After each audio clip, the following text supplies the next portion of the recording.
निर्मलधरा शुचि महागौरी शुभं दद्यात्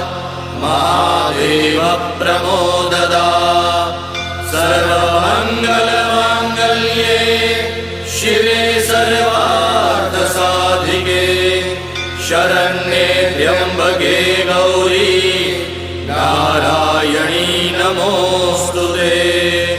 प्रणतानां प्रसीद त्वं देवी विश्वा